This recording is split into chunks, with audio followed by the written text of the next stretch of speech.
Assalamualaikum warahmatullahi wabarakatuh. Teman-teman, salah satu ukuran statistik yang ada di kelompok ukuran gejala pusat lainnya adalah rata-rata ukur. Bagaimana bentuknya rata-rata ukur?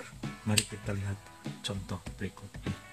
Saya mulai dengan permisalan bahwa kita punya kelompok data 2, 4, 8, 15, dan 30, katakanlah ada itu, berarti kita punya data sebanyak 5. Kalau teman-teman diminta untuk menentukan salah satu angka yang mewakili mereka ini, yang 5 data ini, kira-kira berapa yang akan dimunculkan?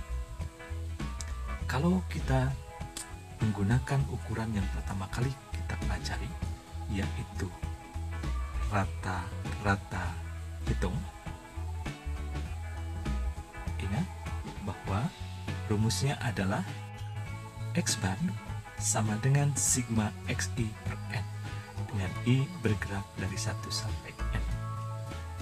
Dengan rata-rata hitung ini, maka dapat kita hitung sama dengan X1 plus X2 seterusnya sampai X yang ke-5 dibagi 5 sama dengan, kita masukkan 2 plus 4 plus 8 plus 15 plus 30 dibagi 5. Kalau kita jumlahkan berarti 2 tambah 4 adalah 6 tambah 8 14, 29, 59 sama dengan 59 per 5.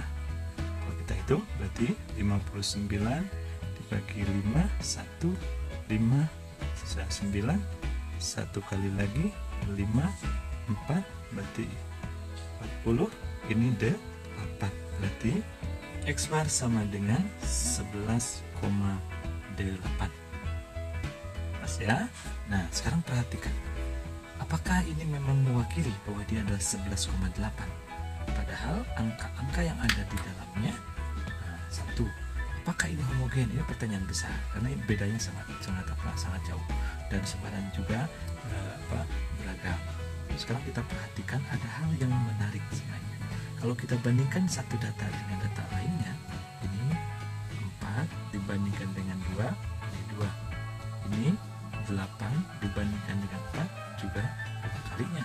Kemudian 15 dibandingkan 8, ini mendekati 2 kalinya. Dan 30 dibandingkan 15, ini 2. Semua ini memiliki rasio 2. Nah, selain sebaran yang relatif tidak homogen, yang kedua, karena memiliki pola seperti ini, bisa diduga bahwa rata-rata hitung ini tidak cocok.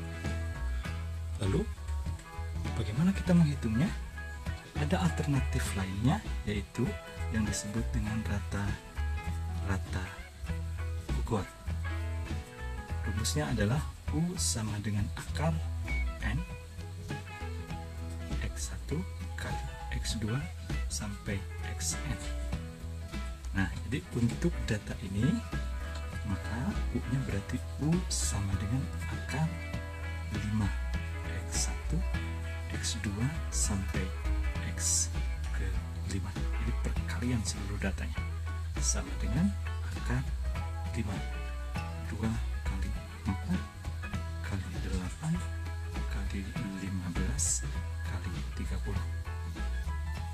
Kalau dijumlahkan, ini adalah akar 5 dari, dengan bantuan kalkulator diperoleh nilai ini 28.800. Atau kalau dalam penulisan bisa saja ini adalah 28.800 pangkat 1/5. Hasil diperoleh 7,7912 dan seterusnya. Kita bulatkan saja, kata kalkulnya adalah 7,7961. Nah, jadi inilah angka yang dianggap lebih mewakili untuk kelompok ini, ya, dengan menggunakan rumus rumus ini. Apabila datanya lebih besar lagi, maka ada satu rumus lagi yang bisa dipakai, yaitu log U sama dengan sigma log XI dibagi N. Ini I dari 1 sampai N. Untuk data ini, maka dapat kita hitung nanti sama dengan, perhatikan, log X1 tambah log X2 sampai nanti log X ke-5 dibagi 5. Nah, kalau kita hitung dulu, ini XI nya 2, 4, 8, 15, 30. Kalau kita hitung, silahkan dicari log XI nya entah dari tabel logaritma atau dari kalkulator, akan diperoleh dengan pembulatan 4 digit di belakang koma sebagai berikut.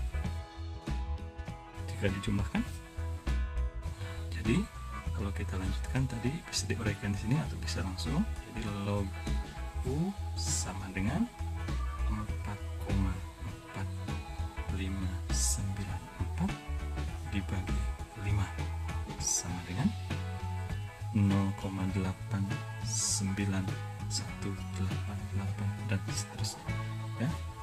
Jadi ini karena ini log U, maka U sama saja dengan 10 pangkat 0,89188. Peroleh U sama dengan 7,7961 dan seterusnya. Jadi nilainya sama dengan 7,7961. Nah teman-teman, hasilnya sama dengan yang sebelumnya, walaupun dengan menggunakan rumus dalam bentuk lain. Baik ya, jadi sekali lagi untuk data seperti ini, jadi catatan kita adalah ketika datanya memiliki rasio